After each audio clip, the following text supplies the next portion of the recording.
Hello friends, this is Dr. Smita Chakate, Professor in Dermatology from MIMSR Latur. And today in Drug Dermatologica, we have come up with a wonderful drug. And here I present Dr. Warisa Khan, our final year AMD resident. She is going to talk about the wonderful drug that is azathioprine.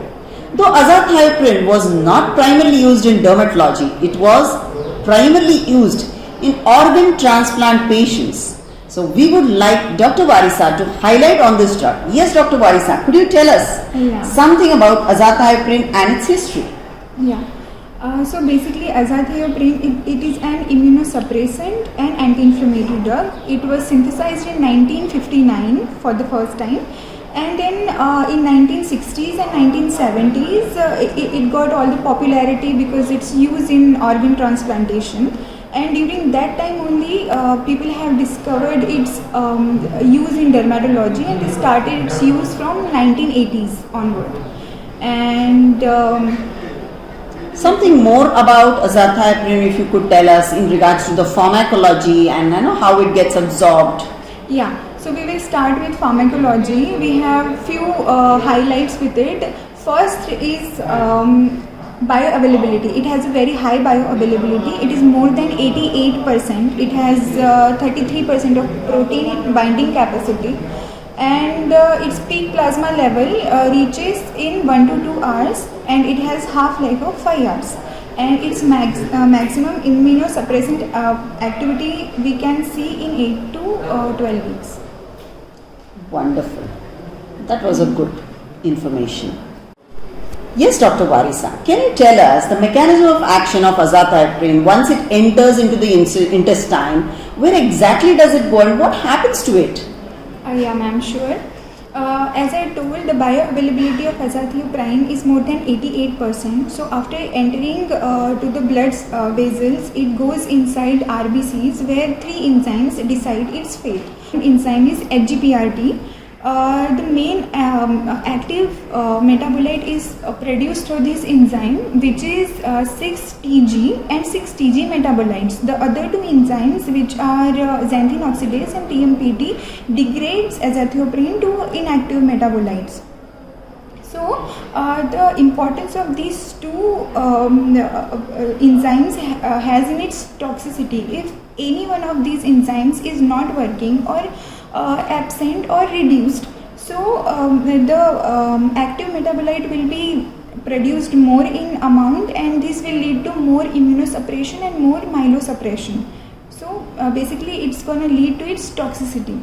Yes, so if there is less amount of TMPT, less amount of xanthine oxidase, there is no inactive metabolite, there is activity, and obviously the person is going to land up with the adverse reaction due to the minimal possible dose of azathioprine. Do you agree with me? Yeah. That's the reason TPMT levels are checked in every patient whom we want to give azathioprine. Yeah, so basically we will check these TMPT levels by one assay, TMPT assay. In this assay we check the amount of TMPT in RBCs, which is clinically well correlated with its activity systemically. So according to this enzyme levels in the body, we categorize patients into 3 categories. First is patients with high level of this enzyme TPMT, and second intermediate amount of TPMT, and third is low amount. So how we describe this high level? If the patient has TMPT levels more than 15.1 to 26.4, then we consider those patients as having high level of TMPT. And if we are saying these patients have intermediate levels, then we consider them to have 6.3 to 15.1, and low amount is considered as less than 6.3. So we have to adjust the azathioprine dose according to the levels of TMPT. In high level patients, we give azathioprine as 2 to 2.5 mg per kg. In intermediate patients, we give 1 mg per kg, and in low level TMPT patients, we don't give azathioprine because of it will definitely lead to pancytopenia and other risks and adverse effects. Yes, so you mean to say, suppose if the person is having TPMT level which is less than 0.6, say a big near to azathioprine? Yes, ma'am. That's great. Well, we got to know that it is primarily working on the enzymes. How exactly is the mechanism of action of this azathioprine, Dr. Warisa Khan? Okay, so we can categorize the mechanism of action of azathioprine on two bases. First is molecular basis and second is cellular basis. So we have seen that after getting into RBCs, it get converted into its active metabolite, that is 6-TG and its metabolites. So this 6-TG and its metabolites have structural similarity with biological purines, thymidines. So these gets incorporated into the DNA and RNA of the cells, and this leads to inhibition of purine metabolism, which again leads to its inhibition or cell cycle inhibition basically. And on cellular basis, it mainly acts on three cells. These are B cells, T cells and antigen presenting cells. So in T cells it decreases its function, in B cells it decreases the antigen production, and in antigen presenting cells it decreases its function of course. So it again will lead to decreased T cell function. Yes, so wonderful. Basically it's acting in two ways. One is it is suppressing T cell, B cell and antigen, that is one way. And the other one is whatever cellular reproduction cycle, it is going to stop it at that level because of the purine similarity, and it suppresses that. So that's how it is going to work to create a kind of immunosuppression. Yes? Yes, Dr. Warisa, you said that primarily in history it was used for the organ transplant patients. Now, when did it come into the use of dermatology, or is there any really FDA approved indication? Because in our practice we have been using very regularly azathioprine as a molecule. So would you share some light on this particular thing? Yeah, ma'am, sure. Unfortunately, we don't have any FDA approved indication in dermatology for azathioprine. The indications in medical field can be categorized as FDA approved, which are non-dermatological, and then off-label dermatological. So in FDA approved non-dermatological, there are two main diseases, which is organ transplantation and second is severe rheumatoid arthritis. And in dermatology, as you have asked, the dermatological use has started from late 1980s. And in dermatology it can be used for multiple disorders. The first being autoimmune bullous disorders, which includes pemphigus vulgaris, bullous pemphigoid and cicatricial pemphigus. Second is neutrophilic dermatosis, which is Behçet's disease and pyoderma gangrenosum. Then vasculitis, Wagner's granulomatosis, leukocytoclastic vasculitis and polyarteritis nodosa. Then autoimmune connective tissue disorders, which include SLE, DLE when it is extensive with palmoplantar involvement, dermatomyositis, polymyositis and reactive chondritis.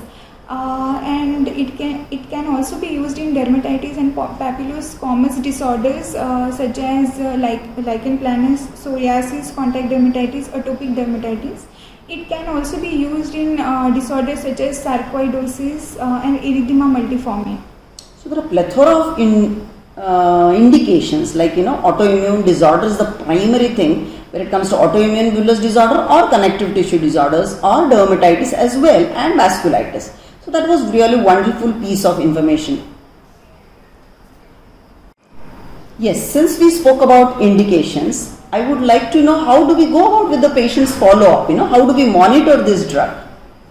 Okay, so this drug has high potential of causing myelosuppression and other adverse effects. So we have certain monitoring guidelines for it. We have to decide the monitoring guidelines in two categories. First is baseline and second is follow-up. So in baseline we have three categories. First is clinical examination, then laboratory evaluation, and third is special test. So in clinical evaluation, we have to make the patient understand the adverse effects, the necessity of multiple blood tests.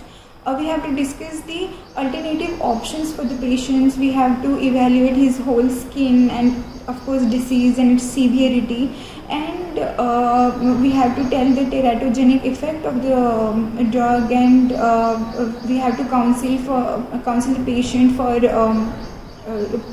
pregnancy control and use of contraceptions. Sun protection we have to tell the patient, and that's it.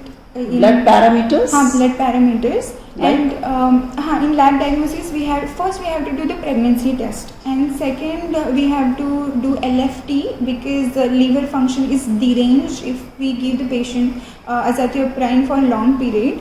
RFT is important because according to the glomerular filtration rate we have to decide the dose of the azathioprine, and then CBC with WBC count, because WBC count is the main parameter which gets affected because of azathioprine.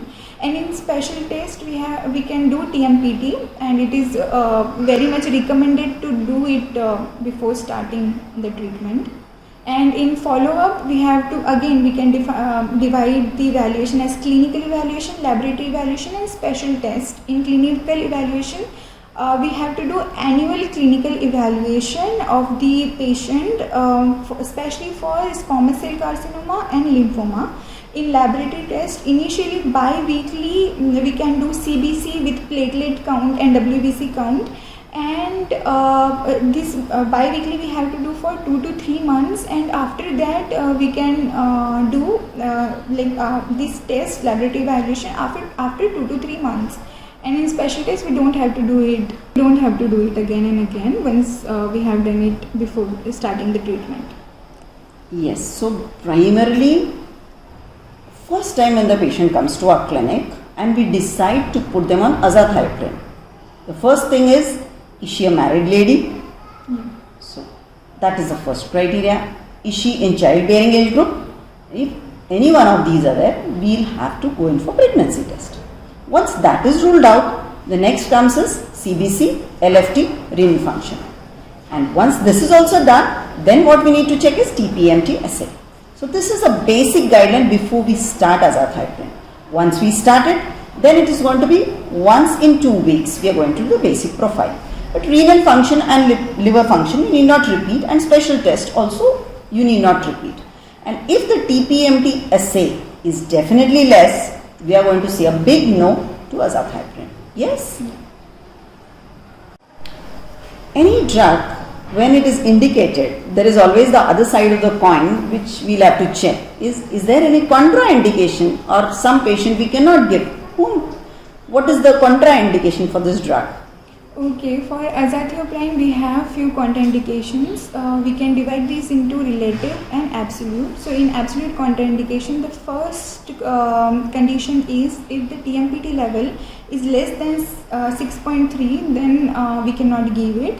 First is hypersensitivity reaction to azathioprine. Third is clinically significant active infections, and fourth is pregnancy. And in relative contraindications, in lactating mothers, we should avoid it.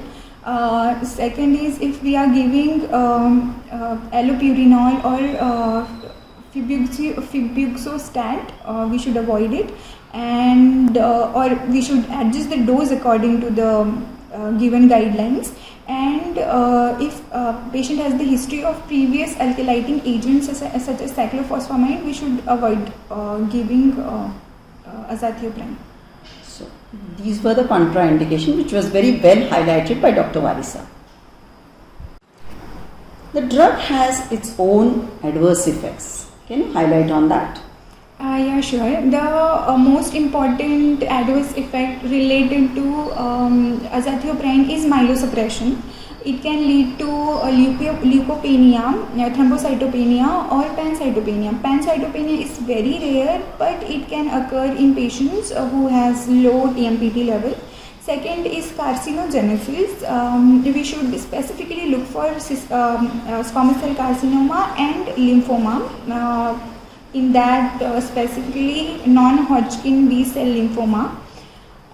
It is basically related to the ethnicity, sun exposure, amount of immunosuppression we are offering to the patient, and the duration of the treatment. Third is risk for infection. In that, human papilloma virus infection, herpes zoster infection, and scabies are there. And there is hypersensitivity reaction, in which all other criteria of any other hypersensitivity reaction, such as cardiovascular collapse, lung collapse, fever, these are there. But in cutaneous manifestation, it can present as macular erythema, maculopapular rash with vesicles, and urticaria, angioedema, erythema multiforme, or erythema nodosum. And GI disturbances can be there, such as gastritis, pancreatitis, and last is hepatic involvement, which can present as hepatocellular toxicity, which is rare, or increased transaminase levels.